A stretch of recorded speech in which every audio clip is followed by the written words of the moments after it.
कराची में खबर ईंदा हलो त कराची पुलिस मर्दन जो रूप इख्तियार करे मोटरसाइकिल चोरी कंदड़ नारी के गिरफ्तार करे वरतो। इताद टाउन पुलिस गुजी इतला ते कार्रवाई करे समरीन उर्फ मिशा दी आशिक हुसैन जे नाले सां थी। पुलिस जो चवण आहे त गिरफ्तार नारी मर्द जो रूप धारे मुख्तलिफ इलाइकनि मां मोटरसाइकिलूं चोरी करे हब चौकी बलोचिस्तान विकिरो कंदी हुई। संदसि कब्जे मां दरगशान थाने जी हद मां चोरी थियल मोटरसाइकिल मिली आहे। Soomro 3D wallpaper and PVC panel shop दे रहा है सबसे अच्छी सर्विस, बेहतरीन क्वालिटी के आला मयार वॉलपेपर और सीलिंग खूबसूरत डिजाइन और कलर्स में दस्तयाब है। हर किस्म के PVC वॉलपेपर्स और सीलिंग लगवाने के लिए हमसे राब्ता करें।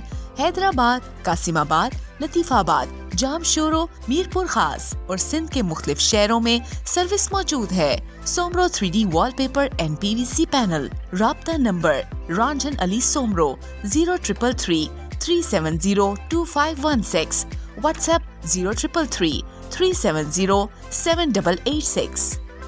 मज़ीद ख़बरनि ऐं तफ़सीलात लाइ विज़िट कयो असांजी वेबसाइट www.awamiNewsHD.com ऐं ॾिसंदा रहो अवामी न्यूज़ HD।